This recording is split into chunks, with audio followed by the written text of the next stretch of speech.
and welcome to Denver Beer and Oil. On today's episode, we do Roadkill 2020. Join us, shall you?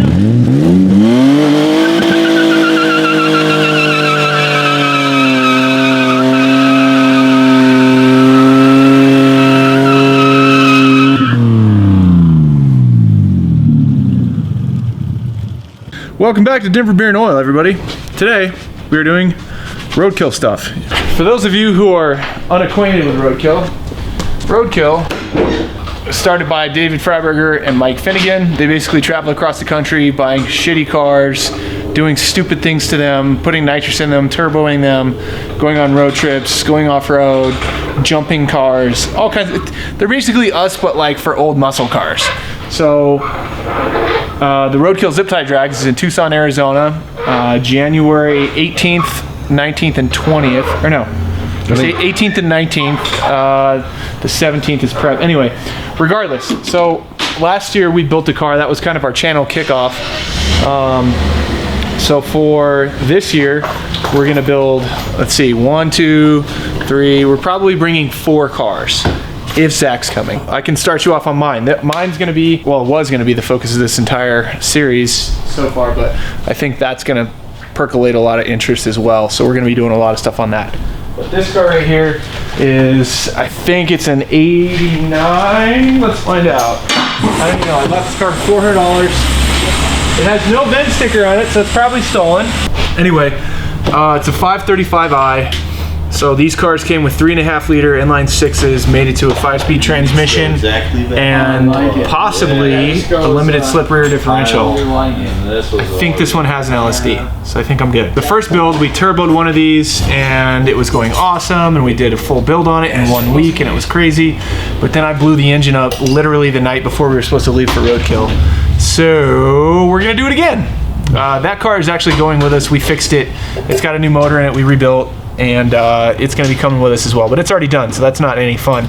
But that little guy right there, yeah, is going to be going on this car if it fits. That's an HE351 off of fits really good, 2001 Dodge Diesel Cummins, I believe. 2006 Dodge Diesel. 2006 Dodge Diesel Cummins. So that turbo ought to spool just fine for this thing. I think it is just on the upper limits of running out of efficiency before we make it to the top end on this car. So it ought to be perfect. I should be getting heat soaked right as we get to the end of the track, I think. We'll see. We're running out of flow on this turbine housing. This turbine housing is a little bit small, I think, for a 3.5 liter. Anytime you're using a diesel turbo on a gas engine, you can actually size them up a little bigger because diesel exhaust is very thick and it's not very hot and it's slow moving. So when you strap a diesel turbo to a gas engine, they spool much quicker and you can get away with a lot more room for error, put it that way. My goal for today is literally just to have this thing running and driving. You guys didn't see the setup when we brought it in the shop, but it was literally on blocks pretty much. There was no front brakes, wasn't running. There's a crack in the oil pan, it's missing the ECU, it's missing the coil pack. Geez, what else is it missing? Mainly, I think the highest concern was, there's no brakes on it at all. Yeah, none of the brakes work. No e-brake, no. Yeah, there's 0 brakes on this car right now. So my goal for today is get an oil pan on it, get some brakes on it, and if I'm feeling froggy, I will hook the Mega Squirt up and do a base tune on it and take it around the street. But we'll see how much time we have. I think we're gonna just focus on getting some brakes on it and get this thing running under its own power and driving. I did find some disturbing, excessive amounts of clutch material when I pulled the oil pan. Here, I'll show you guys. This is what I found when I got under the engine. They said the oil pan was cracked and it was leaking from the oil pan. I don't believe that was the case. I think the oil pan was actually okay. Some genius decided to take a pry bar to this engine and bent up the front timing chain profile. So I think I'm gonna be dealing with that and getting that to seal. I'm fairly certain that that's the reason this engine was puking. Oh, and it's also got a broken, yeah, I see there's a bolt there too. Broken bolt right there. That's cool. It's a trooper. It looks like somebody tried to do some mechnicking on this and didn't know how to mechnic. Bad mechanics. Yes, bad mechanics. Oh, also, yeah, here. All of this junk. Disturbing amount of clutch. This is a disturbing amount of clutch. I'm hoping it's from an old clutch because it was on the front of the flywheel, which is a strange place to find it. But there was a lot of material that came out of there. So we'll see. So that's you for today. What are you up to, Aaron? Yeah, I am assembling the other black E34. This one is a 95 530i. It's just a parts car we had. We took the M60 out, and now it has a big block Mopar. We put a 440 in it from an old motorhome. I went down and pulled from southern Colorado out in the desert. It was a good time, and so we're gonna do the tried and true motorhome engine swap. We're just gonna put it together as cheaply as possible, and then hopefully spray it as fast as possible and not explode the motor. For all you people out there watching this who see what we normally do, this is a rapid departure from our norm, but it blows my mind how good this engine fits. I mean, this is gonna be probably the easiest engine swap I've ever been a part of. I mean, it's ridiculous. You can see how you have this is about where it's going to go. It's already almost perfectly centered. The trans mount is super easy. The headers, when you flip them upside down, the exit comes right through here perfectly, like it was made to be there. The other one has tons of room. The radiator, the factory radiator clears.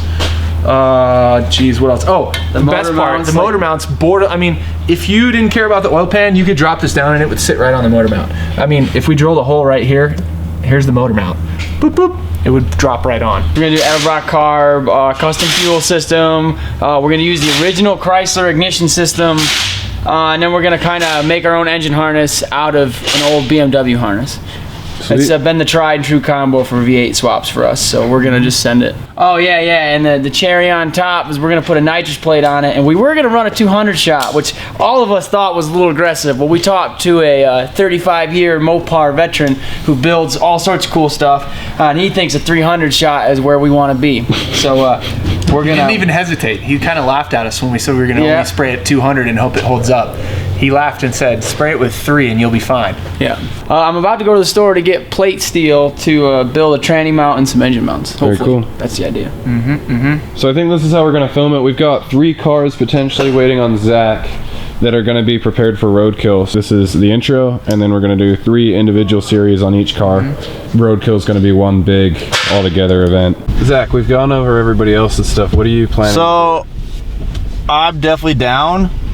I'm trying to weigh my options here because I'm lazy and I also have a lot of stuff to do every weekday, and so I don't want to build a car, but I'd rather buy a car because I'm a bought, not built. But there's a really a decent E34 540 6-speed for $2,500. It's not worth that. It looks like a piece of crap, but it's way better than trying to build a car. I could just make it lighter and ruin it. I'm bothering this guy.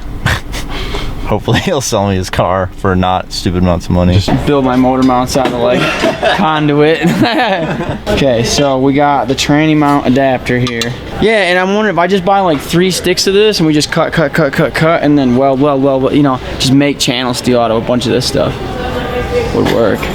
We're using the old US of A measurement system because screw the commies. Polyurethane mount for a Chevy transmission from the 80s, a turbo 350 to be exact, but Chevy stuff fits up a lot of transmissions.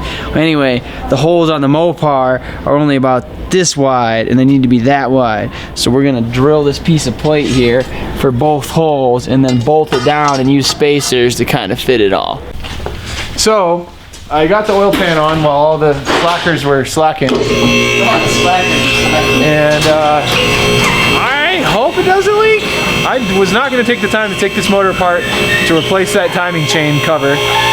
So I just put way too much RTV on it, something that I have told people many times not to do, but I'm doing it. It's very easy to kill a motor with RTV.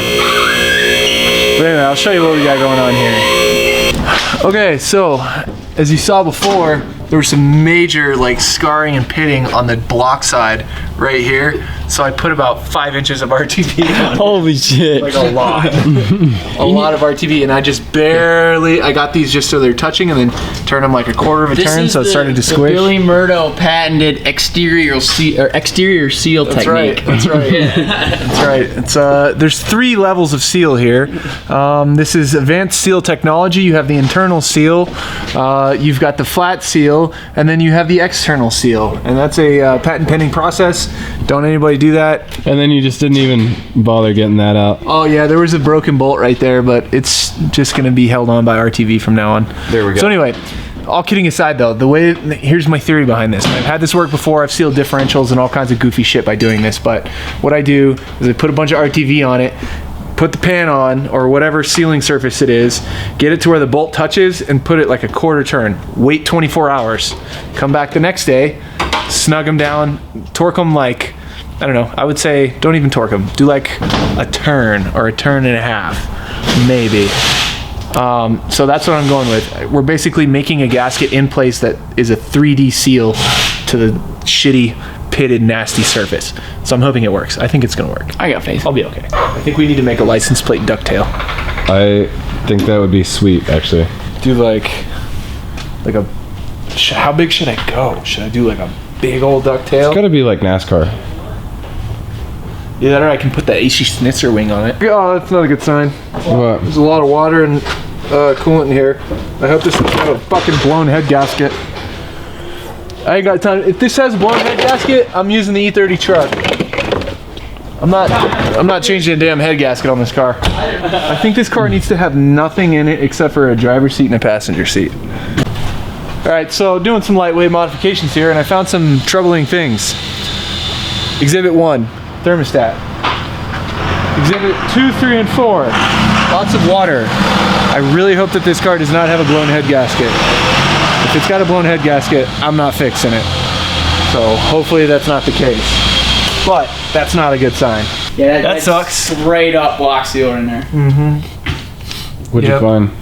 All right, well, Detective Murdoch has found another piece of evidence towards the blown head gasket case. I'll sell you an M30. No, I'm not swapping the engine on this. I'm pretty sure that somebody used mechanic in a can on this, which means it probably has a blown head gasket.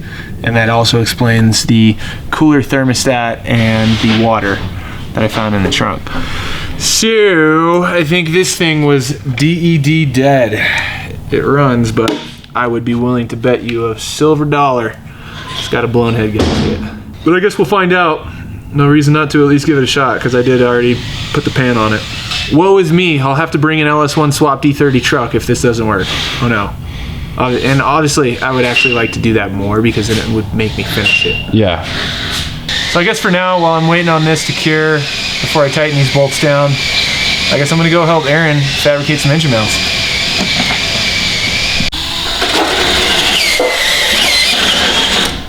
Those are the M60 mounts? Yeah. Yeah, dude, it's super silly. They are close as shit. close. Yeah. Like so on BMWs, the block surface mounts flat like that, and on the big block, there's bosses that come out and the bolts come in sideways. If it didn't have those bosses, this would bolt to the side of the motor and sit right on that mount. But this is the old It's crazy. TH350 to 727 transmission adapter plate we're building, and then we can take a big chunk of that and build the bottom half for the BMW part of to go to the body, and then the tranny will be mounted in Well, we can physically center the transmission, and then we just have to level the engine, right? Yeah, so whenever the last time I did this, I built the tranny cross member and got the yoke where it needed to be and centered the yoke in the tunnel. And the problem with this is that's assuming the tunnel is centered to the car, which depending on your car could vary. We have our Chevy to Dodge transmission adapter plate built. I'm gonna try to test fit it and see if it works. And we're doing like the Elgato spacer here. So hopefully those are just about as thick as that. I feel like they're very close. Just off, it looks like. Yeah. Once you gun them in there, it'll suck up the slack. See, but now we can go. No wrench needed. Yeah. It's almost like we know what we're doing here. You'd say almost. And then I like it anyway because I want the tranny higher. So all we got to do is pole jack it and then put a piece of steel across this. All right, guys, we got our transmission mount together here, which I have full faith in. So the problem we're running into is the rails here that you bolt your transmission cross member to on a E34 are at different heights. So it's kind of tricky to fab something here that keeps the transmission and motor completely level. I don't know if many of you know, but on old carbureted motors, the carburetor does not function well if the motor is tilted in any direction. So your best way to mount a carbureted engine in something it didn't come with is to level it at the carburetor. So what we're gonna do next, which won't be tonight because we're out of time, but we're gonna set the car down and shim it on jack stands and put the jack stands on the frame rail and back here on the subframe somewhere, and we'll make sure the chassis of the car is completely level. And then when we do that, we can use a level to make this piece so that the transmission and motor are also level. Yo, I got it running. It's not leaking oil, so that's the first start. So now I got to, I'm gonna put this last bracket on, and then we're gonna try to stab some brakes onto it, but I'm still not convinced the head gasket isn't blown yet. So what I'm gonna do right now is I'm going to button it up, find some brakes. We're gonna throw a plate on it. Legal, of course, Colorado Department of Transportation. And then we're gonna go to a privately owned area of some sort, and I'm gonna bounce this thing off the limiter and do some donuts and see if we can get it to start puffing smoke. I want to put this thing through a stress test before I start building it, because if it's got a blown head gasket, I don't want to go through the work of taking the head off and doing the head gasket and spending all the money to do that, because this car is not worth even the time that I'm putting into it. So let's see what happens. I think it'll do good. It's an M30. It's hard to break those. Update on my build. I'm gonna post a white E32. I'm gonna buy a 530 that's been swapped to a B40. So it's a 540 now, and it's a 6-speed. He said 2200. I got a white E32, put it up for 1500. That'll offset my build cost, and then I'll take all the interior out and proceed to do burnouts. It's gonna be red though, so it might need to be painted black. Yeah. And then I was browsing eBay for all the cool stuff they can get for no money and ruin a car. I'm gonna ruin a car with eBay parts visually. All right, let's put some brakes on this thing. With the magic of my wrist, the brakes are on and bled. So now we just gotta put some wheels on it and see if it drives, and go drive it really hard and see if the head gasket blows up. All right, here we go. It's got an LSD. Not bad. All right.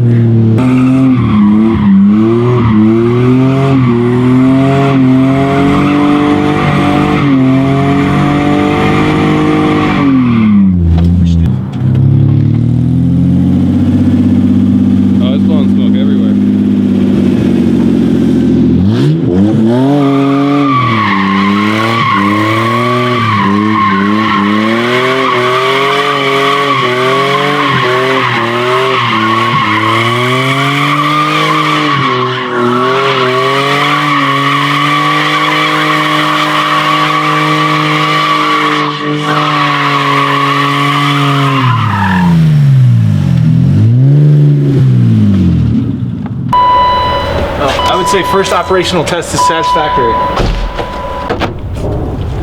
Like a glove. Look at that, dude. I got 20 more horsepower than everybody else now. Yeah, Chris doesn't stand a chance. He's fucked.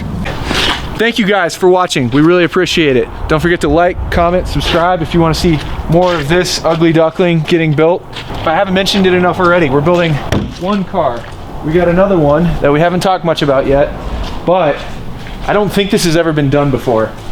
We're using, that there is a big block Mopar 440 cubic inch V8, and it's got a 727 transmission, and as you'll see, same car I'm driving, same car as the other car that we originally brought, and we got another E34, and then obviously the turbo car.